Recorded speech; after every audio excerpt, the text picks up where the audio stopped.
tried to be. Can I have a motion that we open our session? So moved. May I have a second? Second. All in favor? Aye and right hand. We're now in session. Thank you. Happy Tuesday evening, everybody. Going straight into our session tonight. We start with our first one, is a public hearing on the 1/4 cent sales tax increase. Mr. Floyd, will you lead us, or Mr. Laws, whichever one is going to lead us down that path, please? Glad to. Mr. Chairman, members of the commission and the public at large, in March of this year, on the 3rd day of March 2020, the voters overwhelmingly passed a 1/4 cent sales tax. And I'm going to read the proposed resolution that you have before you, which, if you adopt it, will levy a 1/4 cent sales tax. So I'll read it. Resolution levying an additional 1/4 cent county sales and use tax.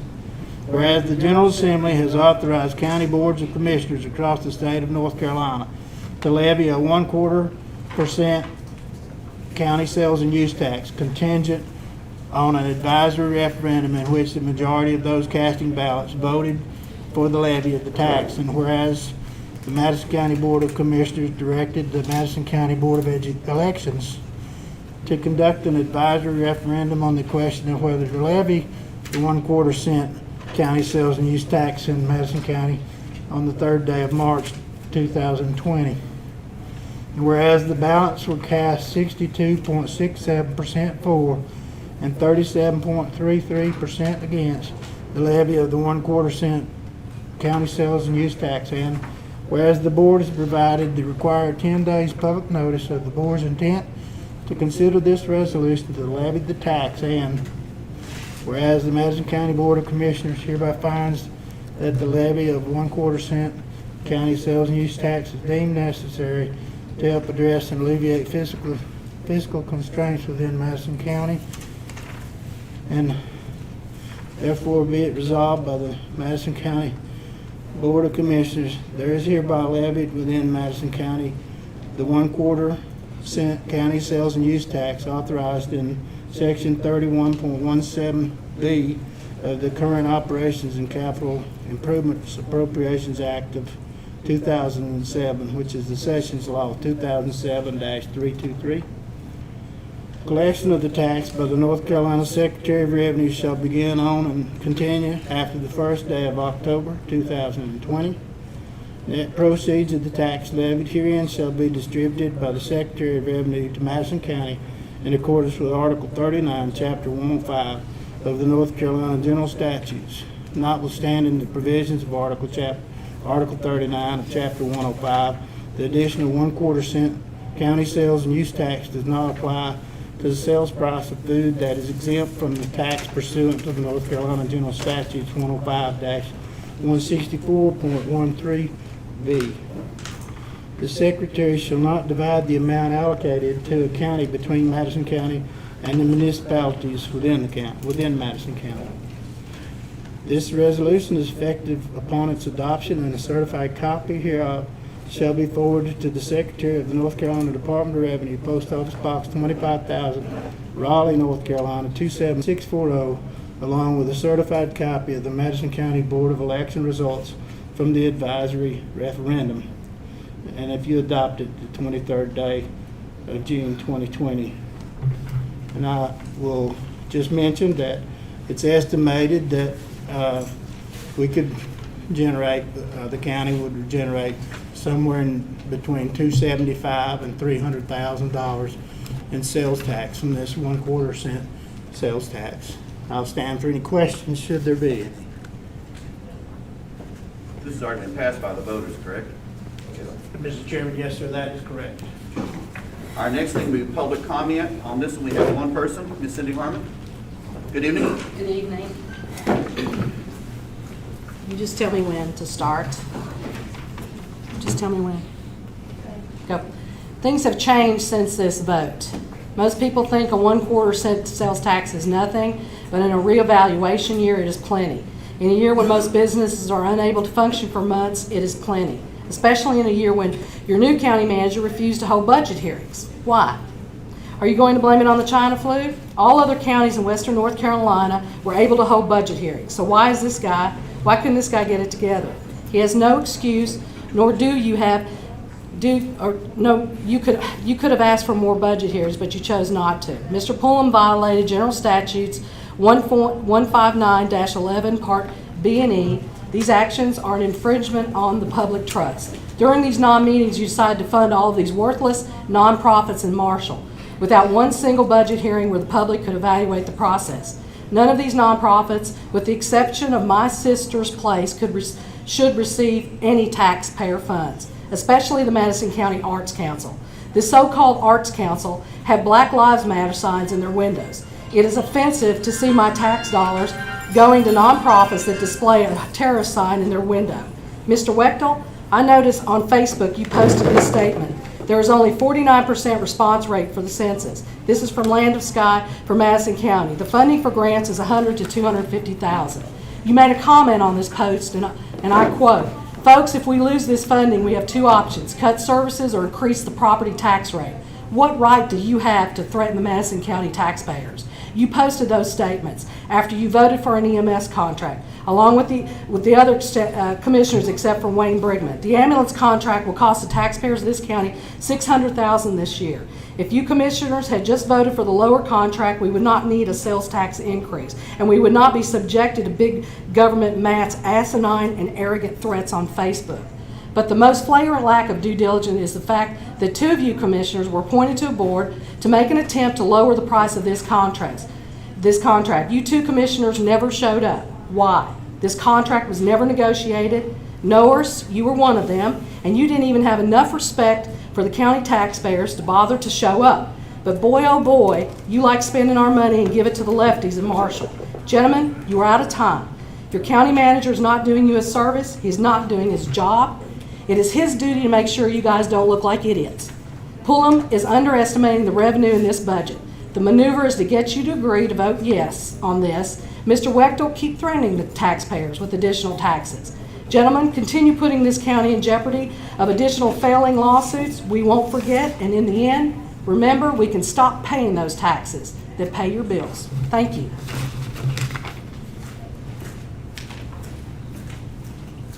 Okay, that is our only public comment for the quarter penny from there. So at this point in time, we have consideration on the floor. What say you, commissioners? Mr. Chairman, I move that we comply with the law and do our due diligence. The voters of Madison County approved this sales tax increase to go to the public schools of Madison County. And having so done, we are obligated for the previous and preceding legal steps, including what we are doing tonight. So, having complied with the wishes of the voters of Madison County, I move that we approve this resolution so that the school system can receive the taxes that the voters of Madison County said they wish to give the schools. I second that. We now have a motion and a second discussion. Further discussion? Hearing none. All in favor, say aye and raise your hand. Aye.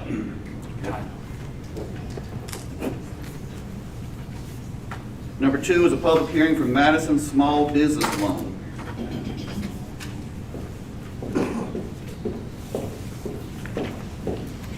Evening, Terry.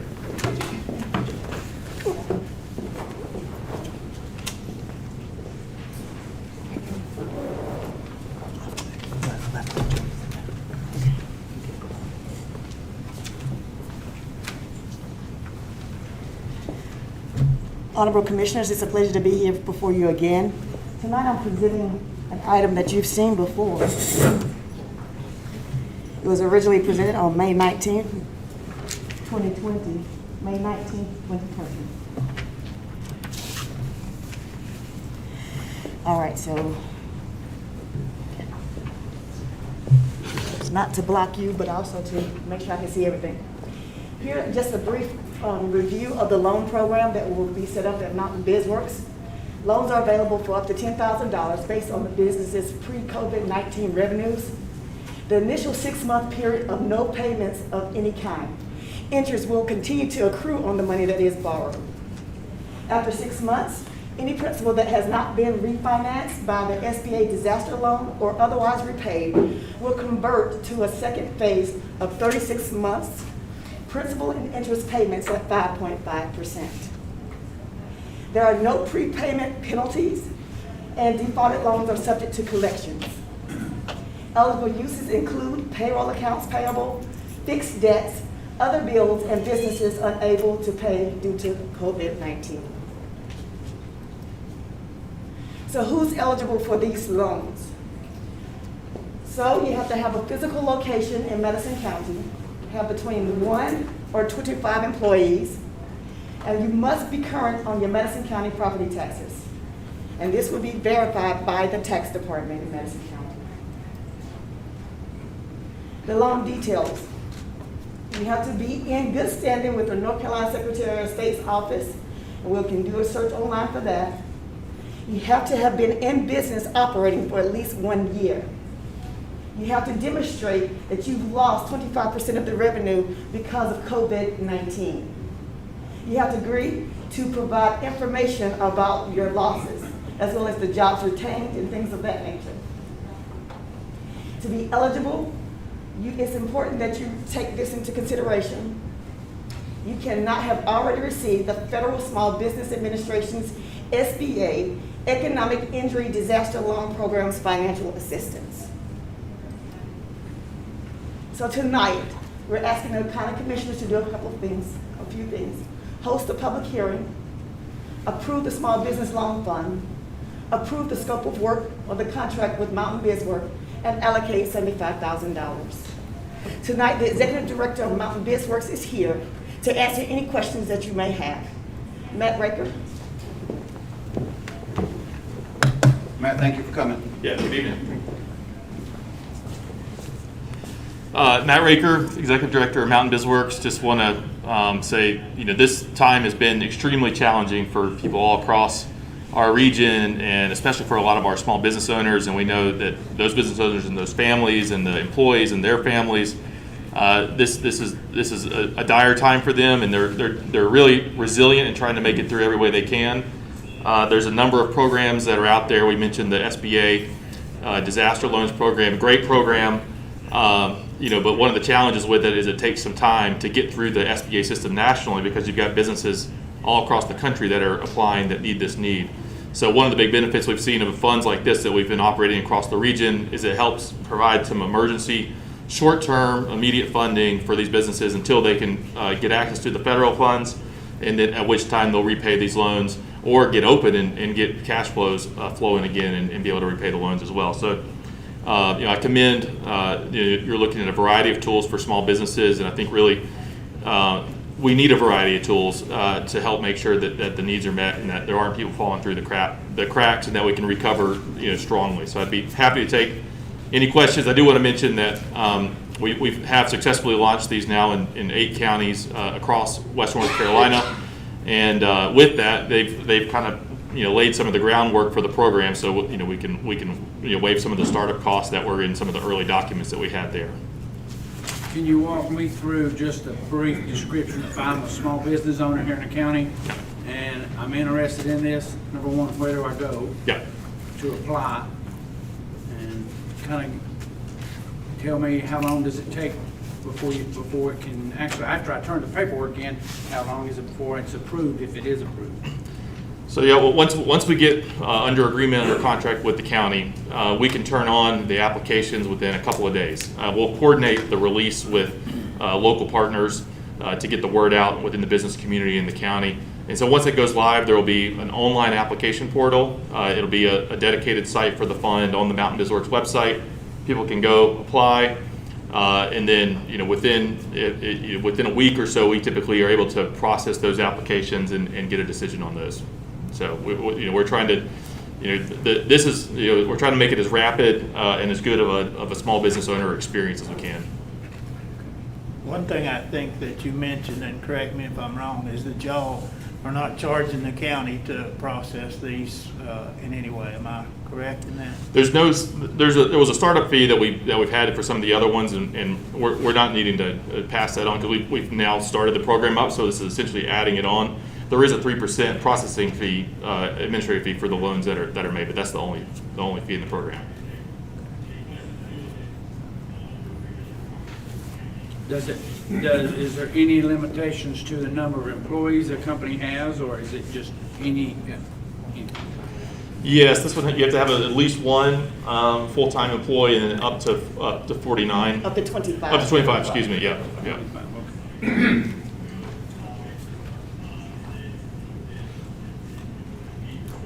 Any other questions or concerns we have?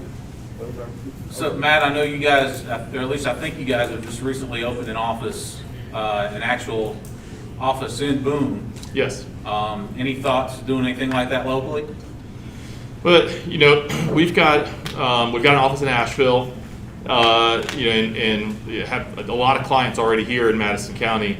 So we're not considering a physical presence now, but we'd love to get more and more staff, based up here to continue to build that presence. But always looking at that going forward. Thank you. Good question. Commissioner? Okay, thank you. Thank you both. Great, thanks. Thank you. Gentlemen, there is no one signed up for public comment on the Madison small business loan process, which brings us to our discussion. That's where we are now, man.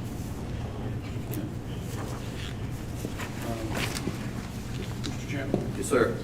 do you think it would be appropriate for you or someone to read this resolution? You need me to, I'll be happy I'm sorry. Terry, can you read the resolution? Yeah, the maybe resolution? Terry Is can it read part it. of hers? Read it in the record. Chair, would you mind reading that resolution into the record, please, ma'am?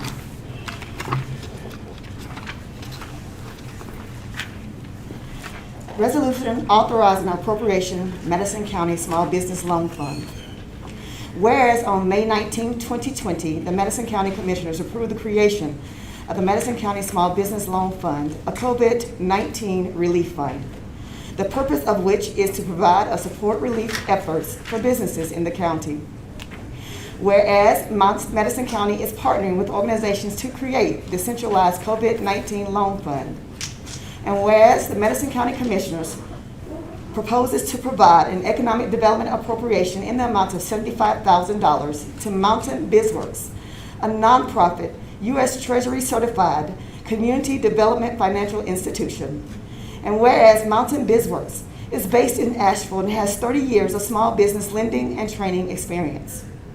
Mountain BizWorks will leverage its current capacities to operate the fund, maximize impacts, and minimize operation expenses.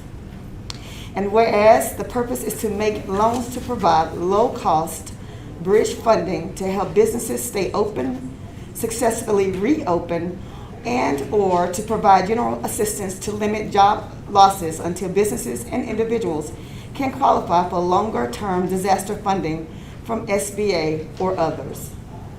And whereas this instrument will further the economic interests of the county in numerous ways by creating a mechanism to increase and maintain the population, taxable property, employment, and small business prospects in Madison County. And whereas pursuant to the provisions of North Carolina General Statute 158-7.1 and North Carolina General Assembly Chapter 166A, the North Carolina Emergency Management Act, this Board of Commissioners deems it's desirable and in the best interests of the county and its businesses and residents to make this economic development appropriation to Mountain BizWorks. And whereas the Board of Commissioners have organized and approved the holding of a public hearing at the board's June 23, 2020 regular meeting to discuss the appropriation to Mountain BizWorks. Now therefore be it resolved by the Board of Commissioners of Madison County, North Carolina as follows. Number one, pursuant to the provisions of North Carolina General Statute 158-7.1 and North Carolina General Statute Chapter 166A, the North Carolina Emergency Management Act, this board approves appropriating and spending from the county's general fund amounts to make appropriations of $75,000 to Mountain BizWorks. Number 2, this board approves entering into an agreement by and between Madison County and Mountain BizWorks for its administration of these funds. Number 3, that this board finds and determines that these efforts to provide low-cost bridge funding and to provide general assistance to limit job losses until businesses and individuals can qualify for longer-term disaster funding from SBA or others will further the economic interest of the county in numerous ways by creating a mechanism to increase and maintain the population, taxable property, employment, industrial output, and small business prospects in Madison County.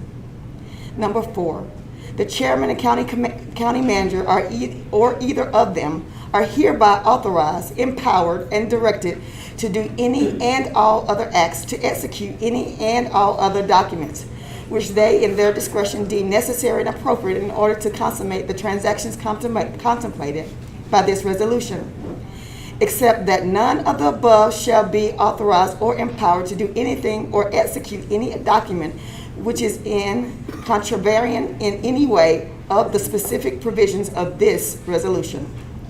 Number 5, all acts and doings of officers, employers, employees, and agents of the county, whether taken prior to, on, or after the date of this resolution, that are in conformity with or in the furtherance of the purposes and intents of this resolution, as described above, shall be, and the same shall hereby are, in all respects, ratified, approved, and confirmed. Number 6, any prior resolutions or parts thereof of the Madison County Commissioners Board in conflict with the provisions herein contained are, to the extent of such conflict, hereby superseded and repealed. 7, this resolution is effective upon its adoption. This is the 23rd of June, 2020, and it needs your approval this evening. Thank you. Thank you. This money that's being sent to them, what if, number 1, we run out of this money? We're going. Okay. If we do, then does BizWorks come back to us for more money? Not at this time. We did not set it up within our scope of work to do such. I would like to highlight again that the Madison County Chamber of Commerce has allocated $10,000 to go towards this fund, as well as the Madison County Rotary Club, and that's the only additional funds that we've secured thus far. And so there is no desire or there's no plan to come back to the board for additional funds.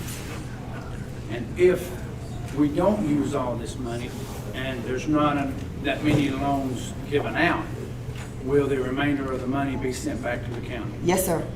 Okay. And as the loans are repaid, the money does come back to Madison County. Okay. We have more than 75,000, correct? Was there not some donate We- on this? It's $75,000 only from Madison County Commissioners' coffers. Okay.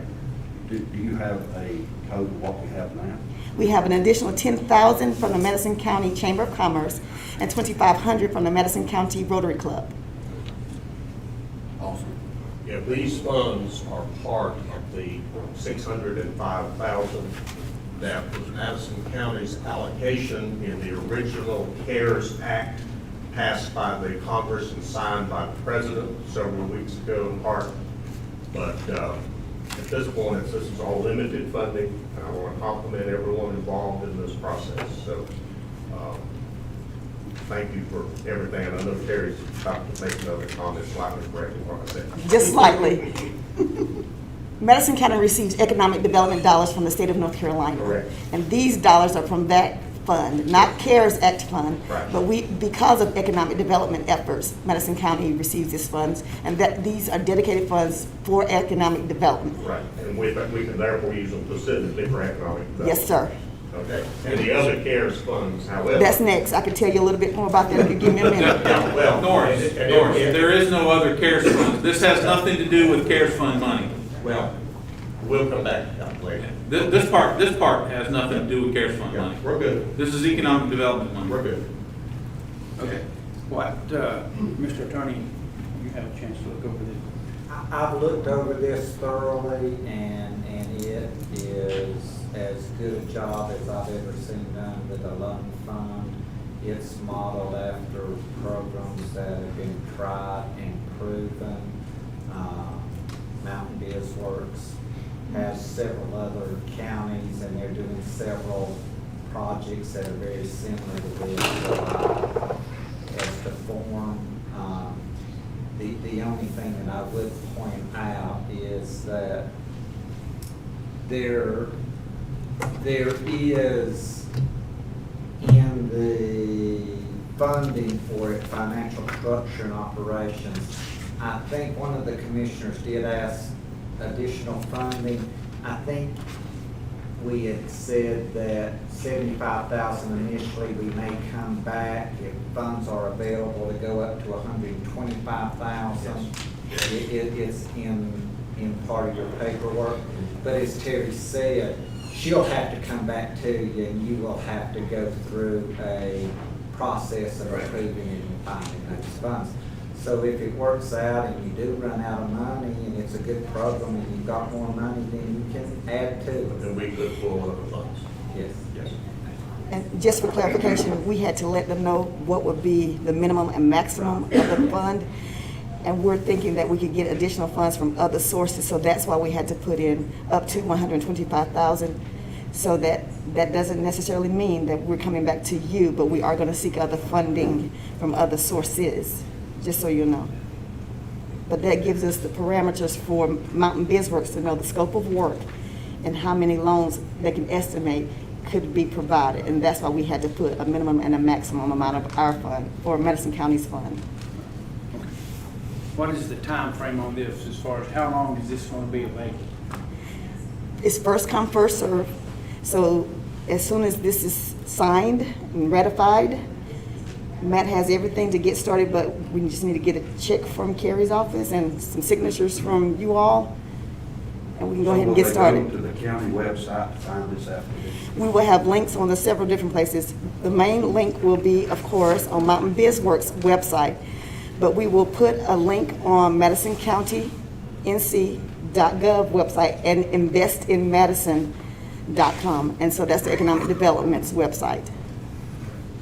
And just for clarification, the money goes to that map, not this map. Yes, I'm sorry, Matt Raker, I apologize, it's for Mountain, and it doesn't go to, and for his board, it goes to Mountain Bizworks. It goes to Mountain Bizworks.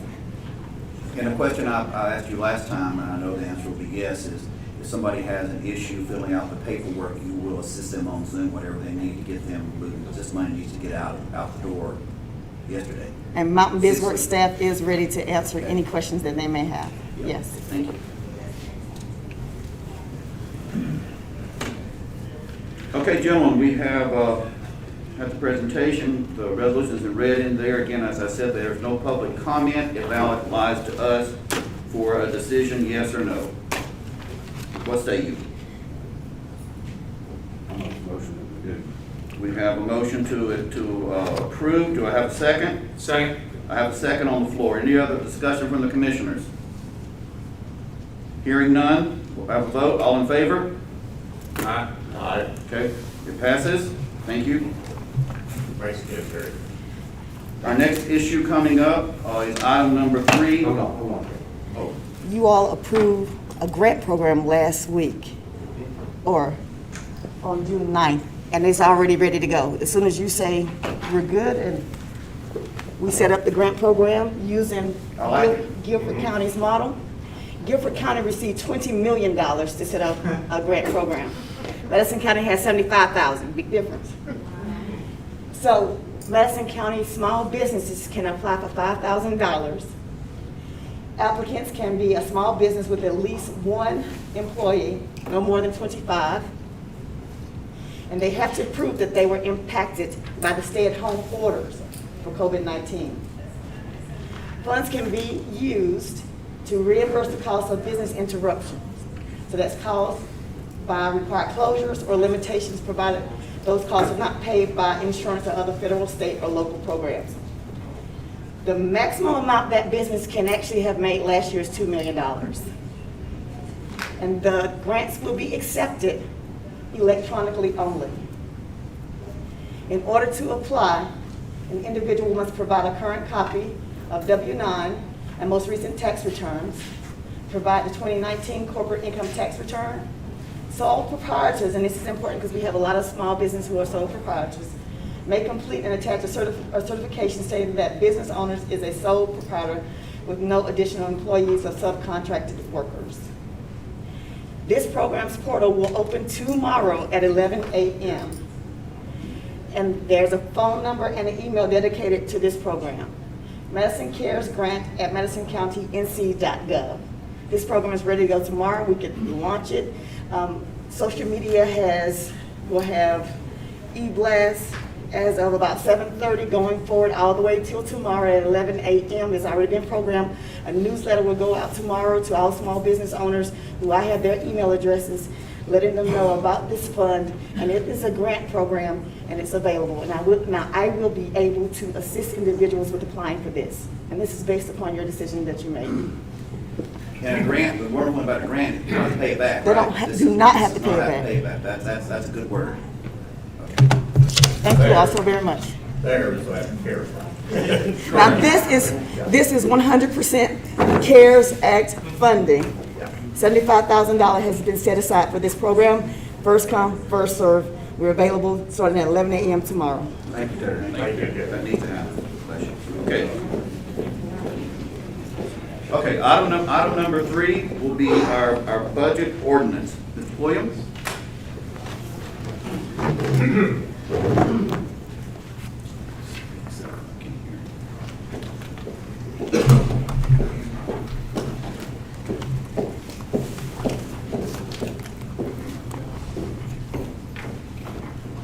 When we spoke, Mr. Chairman, members of the commission, when we spoke last, I presented to you the 2021 budget ordinance for Madison County, and I'm just going to highlight some of the key components of this. The Section 1 has appropriations in the general fund of $25,851,554. Section 2, estimated revenues of the same amount, $25,851,554. In Section 3, this is dealing with the fire district fund. Appropriations planned of $1,349,953.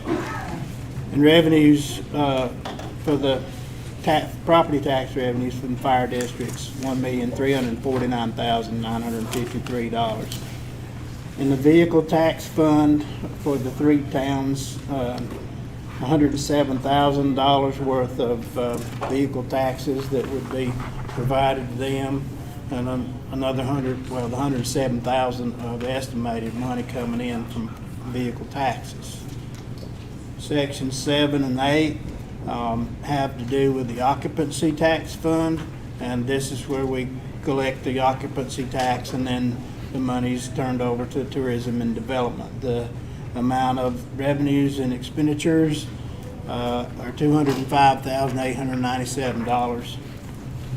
The 911, emergency 911 telephone system, appropriations and revenues from telephone service surcharges, $207,746. The landfill fund,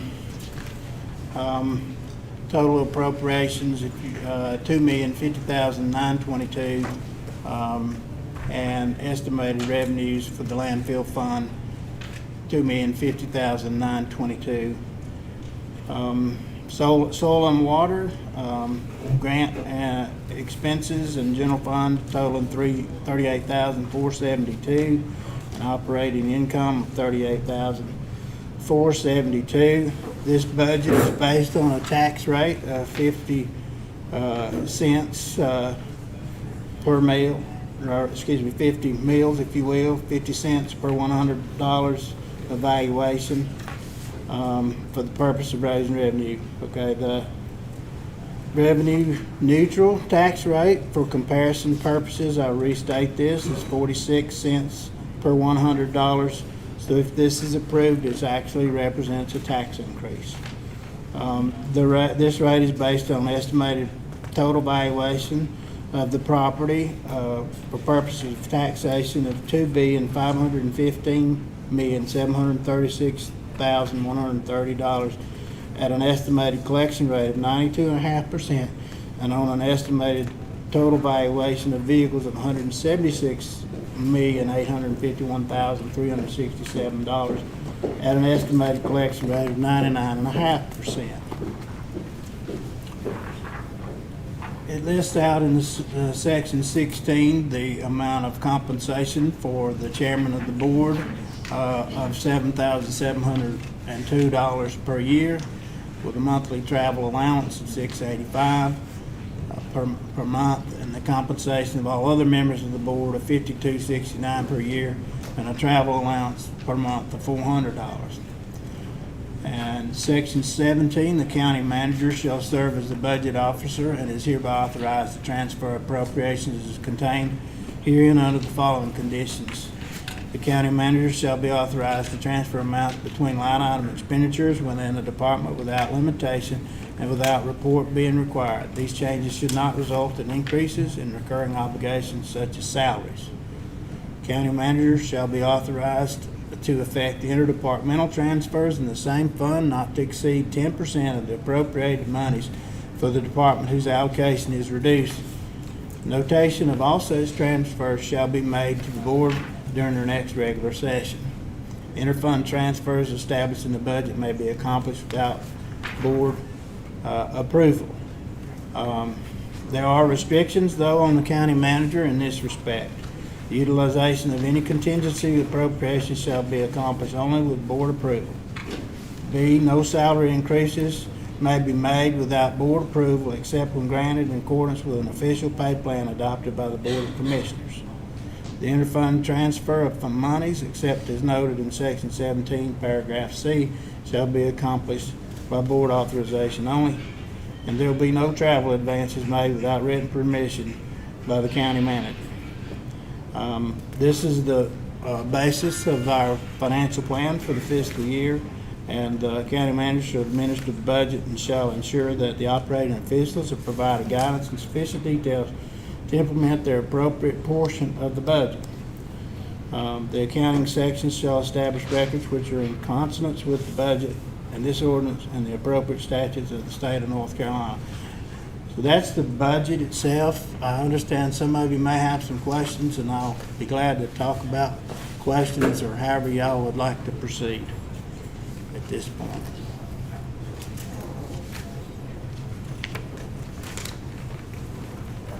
Well, let's start with the landfill. Yes, sir. All right. The penny a pound program, I know we fund that at $12,500. Is that appropriate to still have that going with considering what the market of recyclables has become? And is that feasible? Is that, my question is that $12,500 that is funding that program, does that come directly out of the landfill budget, or does that come out of the proceeds from the sale of the recyclable product? You know, it's going to come from the landfill, regardless of whether it comes from revenues or whether it comes from expenditures. My question is that sustainable? Is because if we're not making a penny a pound for that product, we shouldn't be funding a penny a pound of that product to go somewhere else. Well, as you know, and as we all know, the recyclable revenue has just about gone away. Correct. So That's my concern. yeah, and it's a good concern. So to answer the question, whether it's a sustainable practice or not, you know, the issue, it can be cut. So The money was coming from the cardboard, that's where the money was coming from. Cardboard and paper. Yeah. So, you know, if the county, if the landfill is doing the proper recycling, then there should be some funds coming from that. I don't know exactly what it's bringing per pound today, but there should be some. And it was going to the school. Correct.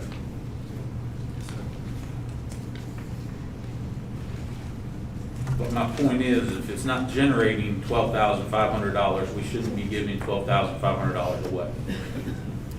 Well, that's where we should look at other means from the recycling, whether it Correct. be aluminum or plastic, in order to make up the difference for the 12,000 from the cardboard.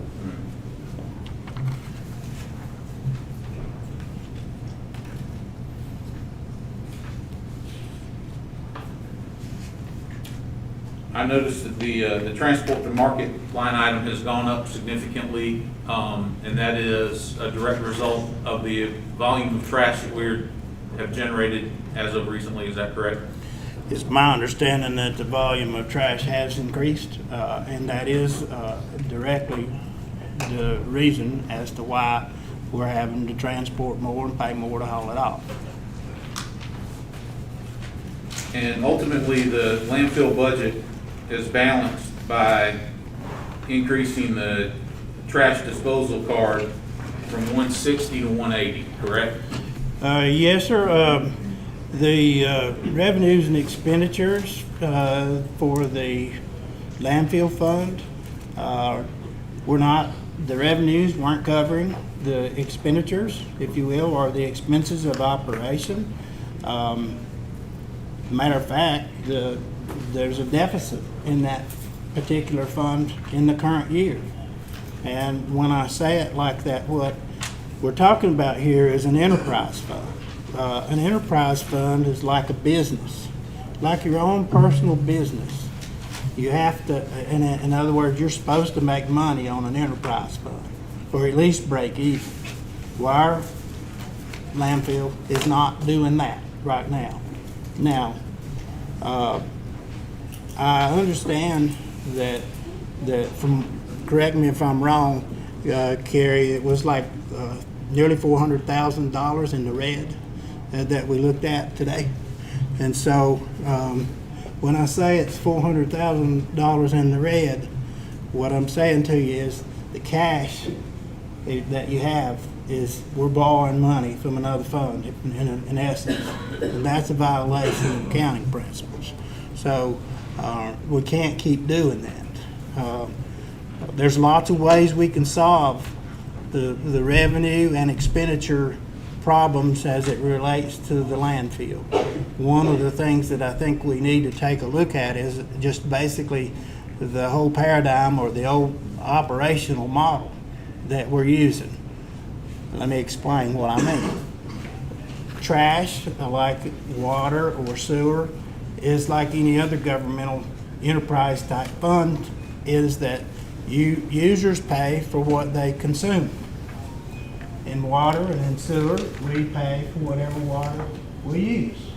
When it comes to the same thing with an enterprise fund that's a landfill, you want to take your trash to the convenience center or to the transfer station, you pay for it.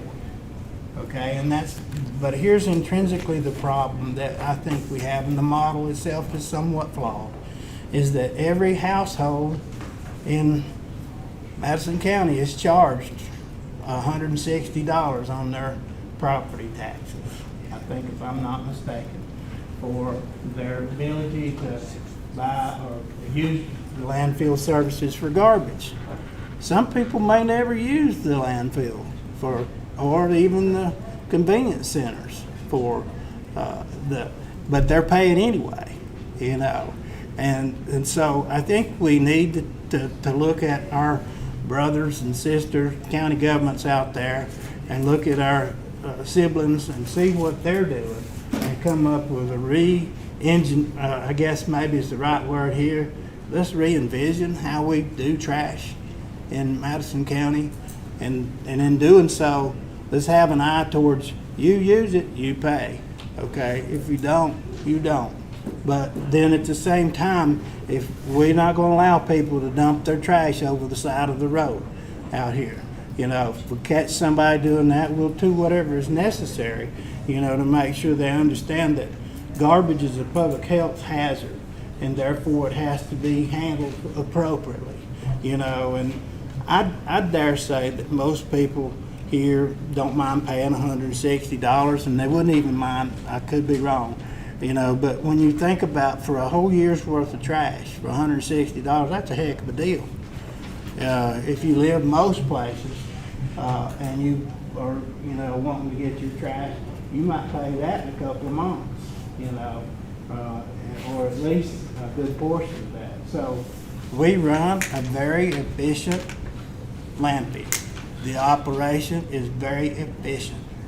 It's very cost effective when it comes to the citizens. I mean, for the amount that you pay, it's a good deal. Now, I do think though that we need to take a look at how we charge for the services, and then I also think that we need to look at where we locate them, and even for that matter, what services we provide there, so that it's a whole new model. So when I share this with you, because I really believe that's where we need to go, members of the commission. When I ran for office, one of the biggest complaints I heard in this county was exactly that, the disposal card. It took me several years with some of the commissioners' help. I think Commissioner Gentry was on the board at the time, and one of our former commissioners, Clayton Rice, here tonight, he was there with us, and he was instrumental also in helping me get that reduced. That was a big issue in this county. And I have to disagree with saying there's some people don't use it. If you pay it, you use it. And I found that out in this county. The people pay it, they use it. They're not happy with paying it. They're damn sure not going to be happy with an increase. I think we have a situation here with our landfill. We need to look at the operation of the landfill. Fuel prices are down. And I'm sure we have more garbage. I'm not disputing that. But we need to look at our recycling. We need to look at where our money is going, how we can manage it better, and make the situation better for the taxpayers instead of increasing another tax on our residents. I have a big issue with that. I had an issue with it before. I was told before I ran and was elected that, it can never be reduced. Well, it got reduced. We were successful in getting it reduced, and a lot of people were happy for that. And frankly, I'd like to see it reduced again instead of increased. But don't you think the reduce has got us in this position? No. I mean, how much did we reduce? No, I don't think the reduction has us where we are today. I think the reason we are. I'm not saying the whole 400,000, I'm just saying how much we reduced, and how much did it reduce per year? We cut it from 80 to 60, I believe. 180 to 160, I think 160. you're right, yes. We cut it from 180 to 160, and we did the math on it, and it was more than enough to operate the landfill. I think we need to look at it's just a stroke of a pen, a quick fix, that I think that the problem's somewhere we need to look elsewhere. Well, and as our county manager said, looking at the whole issue,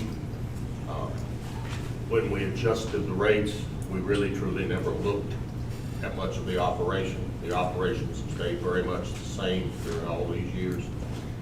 And it's clear that it's a money pit, okay? It's running in the red. Looking at it as part of the plan for next year makes perfect sense. And unfortunately, it's not something we can fix tonight. And if we have a deficit in that operation, that is a deficit in our budget, therefore a deficit in our cash flow, it does become a necessity of tonight as to how we close that hole as we go into next year. And whether we continue to rob Peter to pay Paul, okay? And any of the fixes that we all agree and come up with are going to take time to do. We're operating, I think all of us use it every day, folks. We've got some really pretty run-down facility shapes to that public, but it's true. We struggle with some pretty worn-out equipment. But it's certainly an issue. If it's bleeding money like that, Mark, it's certainly something we've got to address. I don't like raising that fee, but if we don't raise that fee, then we're going to have to, for sure, find a hole somewhere, because we can't just budget in a six-figure deficit into what we know is these operational costs are not going to significantly change tomorrow, next week, or next month. It also brings up another point about maintenance that we've talked about before, and working into establishing a more productive maintenance program, which I hope we do next year. And the maintenance equipment cost at the landfill is a huge item, and we've struggled with that for years to get that to where it's a affordable model. But I think as part of the overall budget consideration, agreeing that we take a look at revising it, and also we're going to have to put somewhere in this tax rate to fill that hole, because we know that hole is there.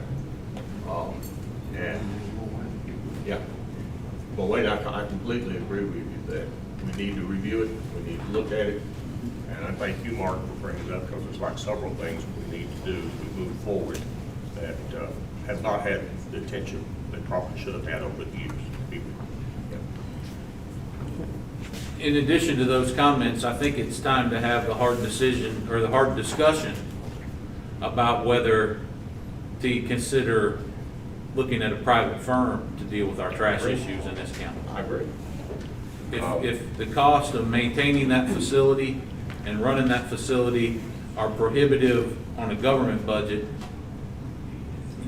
you've got your only other option is to either shut the facility down or privatize it. Well, and I agree, Matt, that all options should be on the table for review and consideration so we can come up with what's the most affordable and best plan. And everything should be open to review. I completely agree. Yeah, I would, will be glad to undertake whatever, I would be glad to undertake a process, if you will, to re-envision our landfills and our convenience centers, so that at the end of the day, the idea here is to improve operations, to make it more efficient, and to reduce the tax burden on the taxpayers for this particular function, if you will. We need it. We got to have it. But let's do everything we can to make it as efficient and economically lean as we possibly can. Well, and that being said, these kind of discussions are discussions that we could have and should have had in regular budget meetings. And I, for one, would like to get back to the regular budget process that we have followed in the previous 5 years that I've been on this board. It's to do a budget this way isn't fair to any of us sitting up here. It's not fair to any of the taxpayers out there, and it's especially not fair to that man right there who walked in the door and was handed a pile of papers and said, make a budget out of this. Now, we can blame that on COVID. I think we all do bear some of the responsibility for that in addition to the COVID situation. But we do, in my opinion, this is a reckless way to craft a budget. And that's not anything against Mark.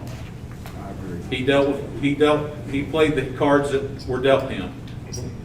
It's on us. It's on the whole process.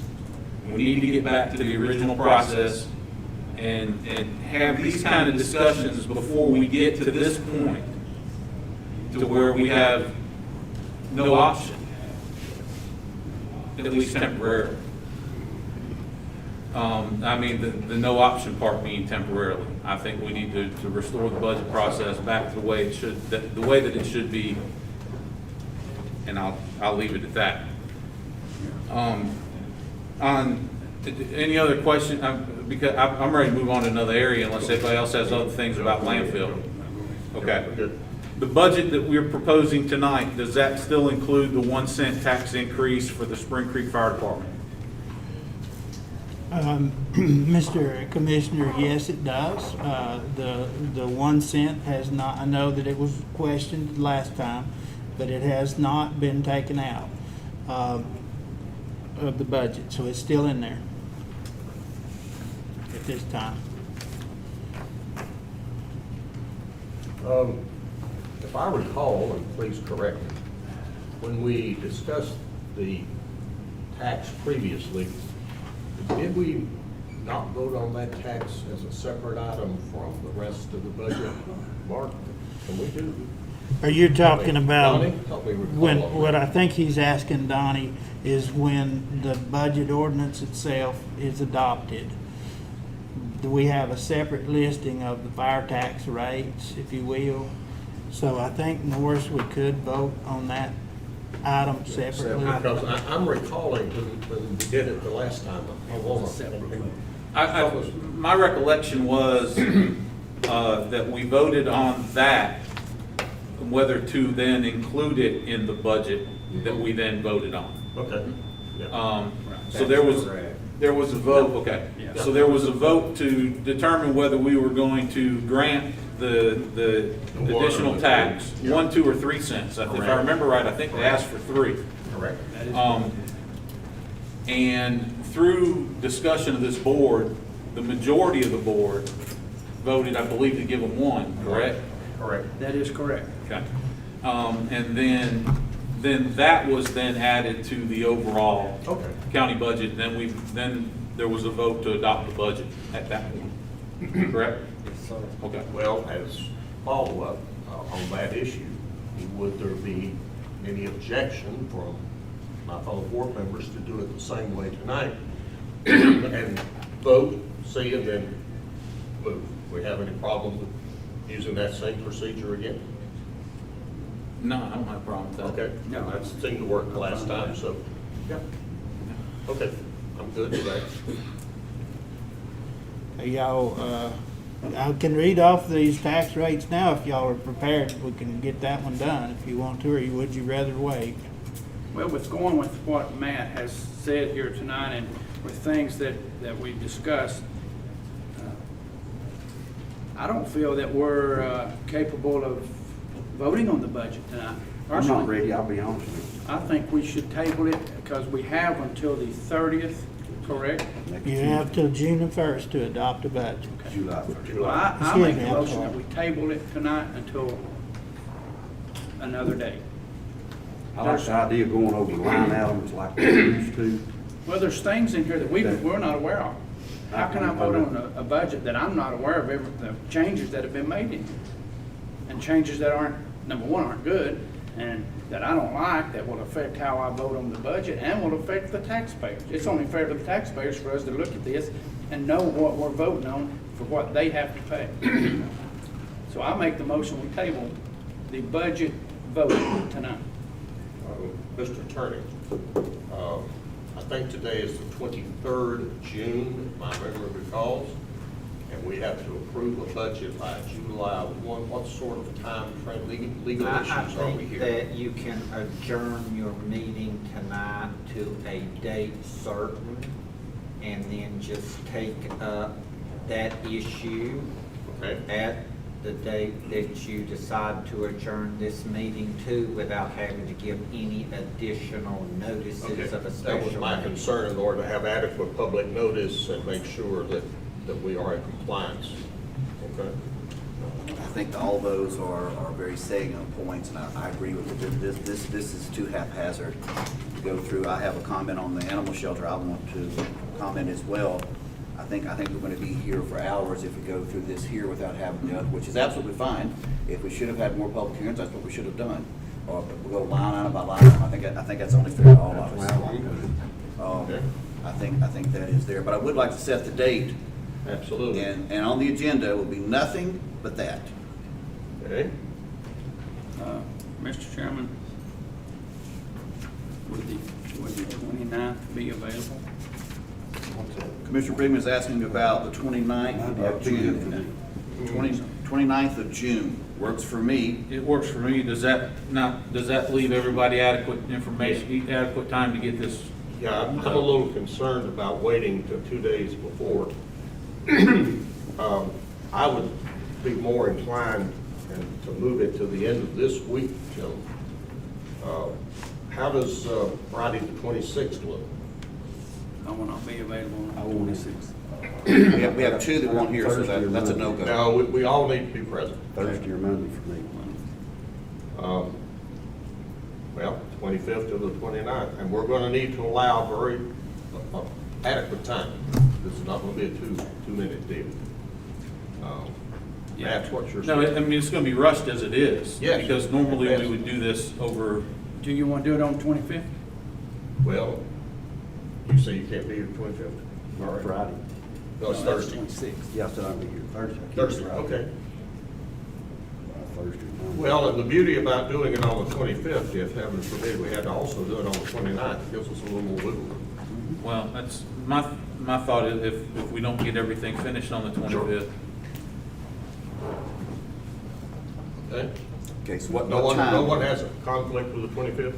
I do not. It depends on how late. I've got other meetings on the 25th. 5, a lot too late, or too early for you, man. No, I think we could do that. 5, good for you. Terry, do we have Economic Development Board meetings still scheduled for the 25th? We do not, sir. We do not? Okay, great. All right, the Thank you. 25th, 5 PM, right here, right? Yep. And we'll stay as long as we need. Sorry about that, folks.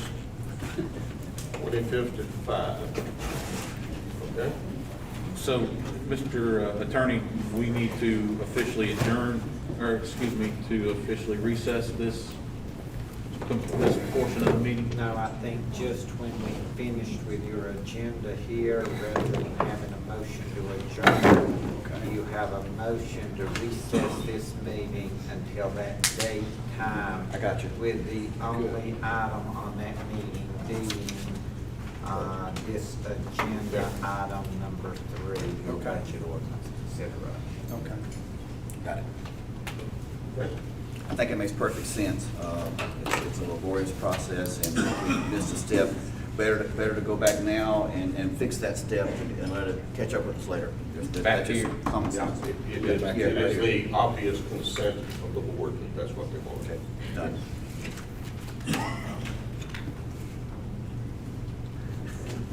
All right. Okay? We move on then to number 4, our budget amendment.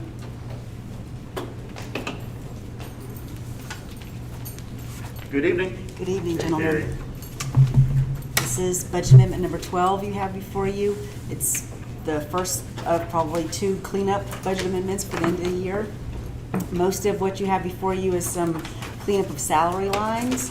You'll see that there's a total of $88,470 worth of lapsed salaries from several different departments to cover various expense accounts. There are 4 of your departments that required addition of funds to their salary lines. I've made notes on those departments for you as to the reason for the increase, but most of it's to do with the payouts of leave time at the time of employees' resignations. Looking at the amendment, also, you'll see that we're moving funds from the revaluation fund to cover expenses of that service, as well as moving funds from the Register of Deeds Automation Fund to the general fund to cover additional expenses for which that account has restricted use.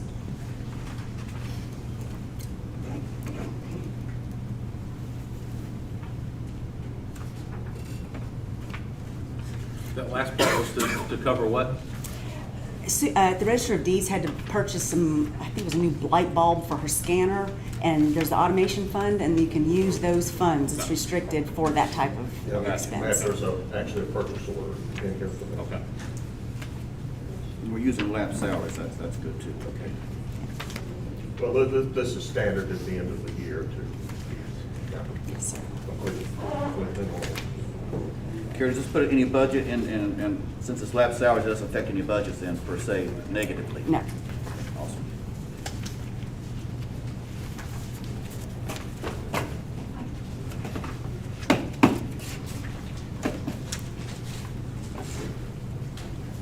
Gentlemen? We need a motion? If there's no discussion, I will move that we approve budget amendment 12 as submitted by our finance office in county manager. Have a motion, do I have a second? I second. Have a second. Discussion, further discussion, I should say? That being done, all in favor? All right. Okay, it passes. Thank you. Thank you.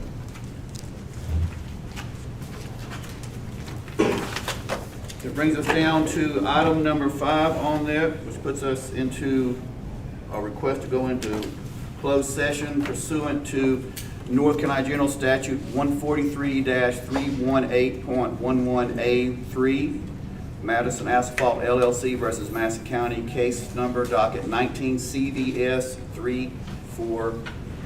This will be for the purpose and purpose only of talking with our attorneys. Make that motion. Do I have a second? Discussion. All in favor? Aye. We're now standing closed session.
our attorneys from Robert and Stevens, Billy Clark, and Patton Rosenthal. Hornthal, and Patton Hornthal. Sorry, okay. That's okay. I tried to get it right. Thank you, Mr. Chairman. So I am presenting to you tonight a proposed release and settlement agreement between Madison Asphalt LLC and Madison County.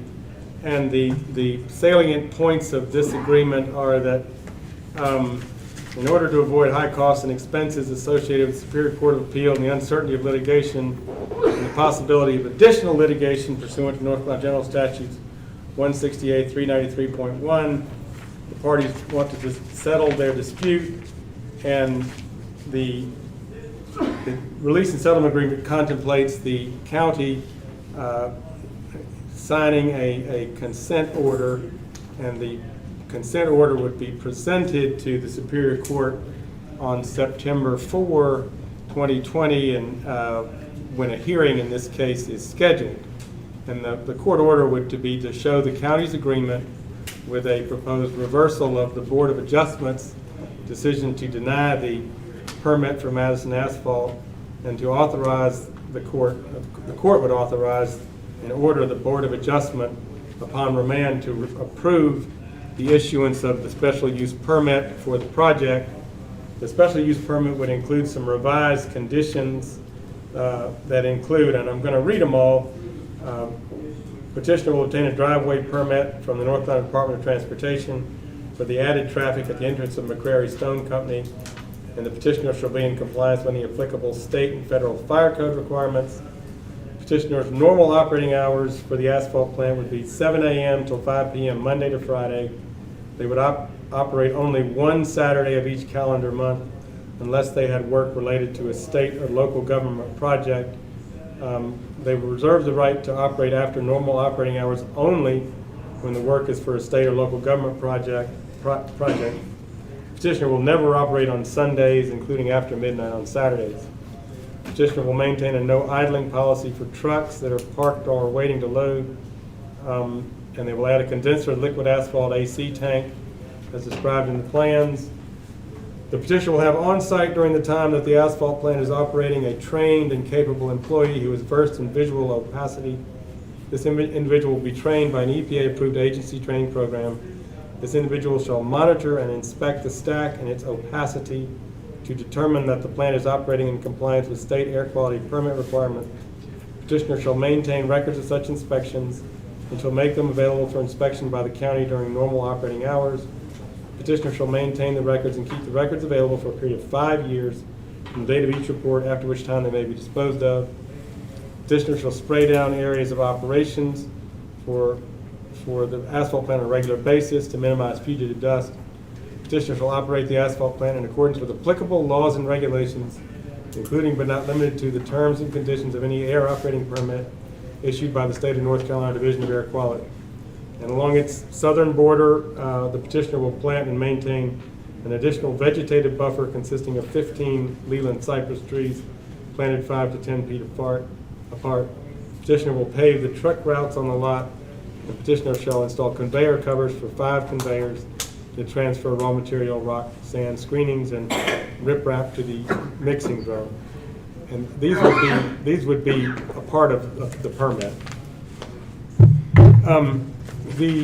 In exchange, the Madison Asphalt will not bring a lawsuit under 168 GS 168 393.1, under which authorizes applicants for a permit to bring an action against the county and recover attorney's fees if it's determined that the county acted outside its statutory authority.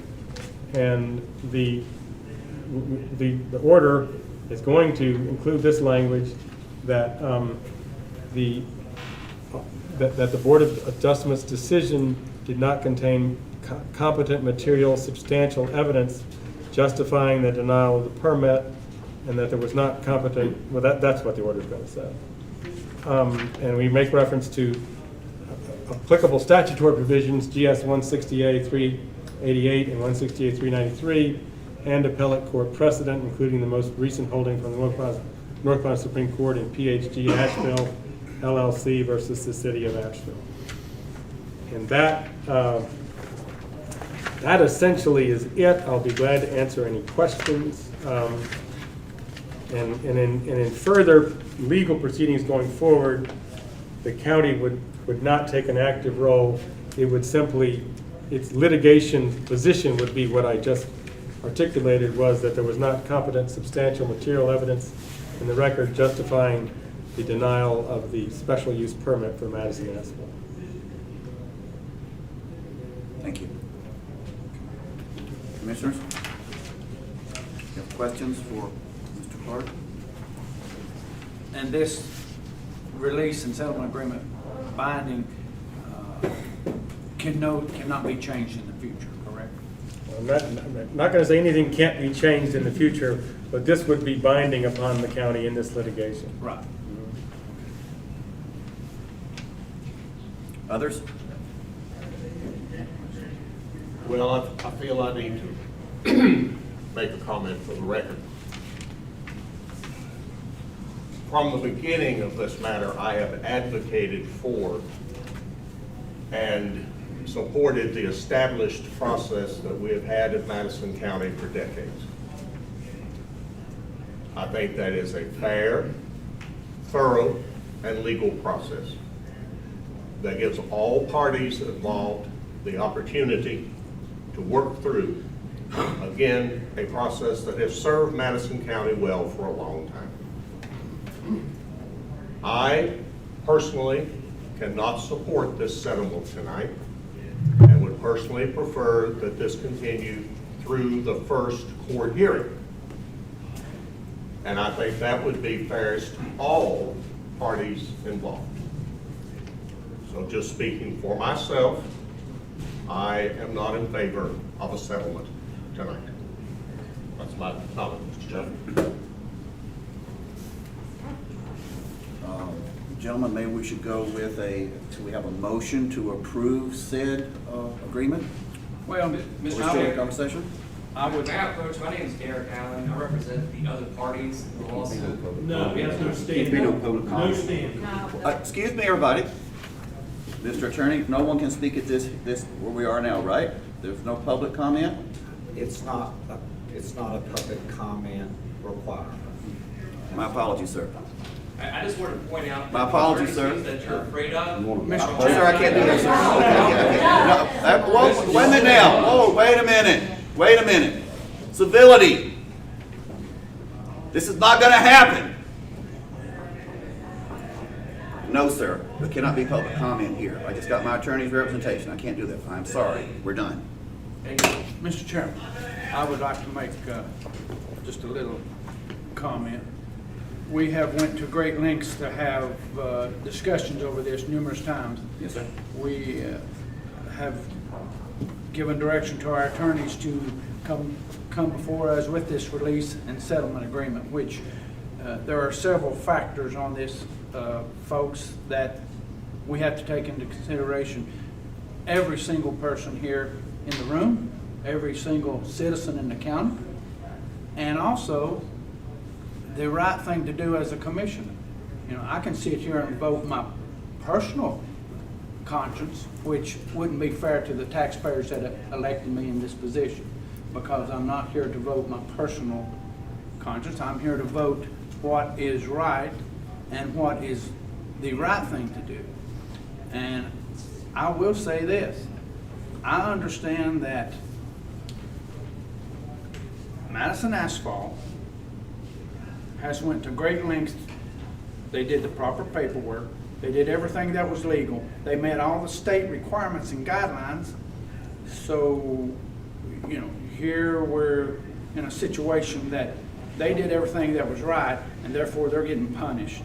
So I think, you know, with this release and settlement that has been brought before us, I think we should vote on it tonight and vote the way you feel you should vote, and we will move on with this.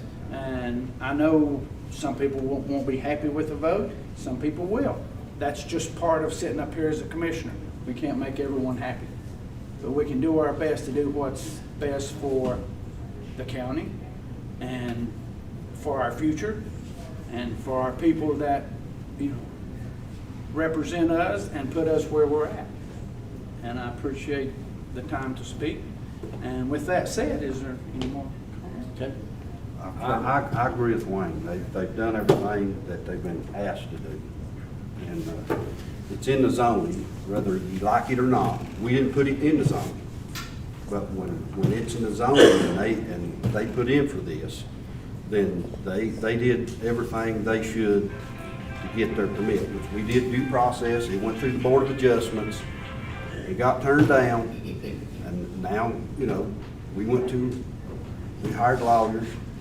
But like Wayne said, there's stuff that y'all don't know. The reason we're voting whether for it or not is the reason what we're going to do tonight. So, the problem over there? Oh, yeah. No, there ain't no problem. No. Any other comment? Commissioner? Mr. Chairman, if no more comment, Let's put it to a vote. I will make the motion that we approve the release and settlement agreement that was presented to us by our attorney. I have a motion on the floor to approve. I second. I have a second. Now there's any further discussion. The further discussion with me is real simple. I think we should have public comment before we vote on this. I made that very clear to the people who put me here and I've talked to. So that's why that's my point of view. I think we should have had one. My opinion was not popular, but that's where we are. So we're here. We have a motion. We have a second. All in favor? Raise your hand. Aye. Okay. All against? It passes 3-2. The agreement now goes into.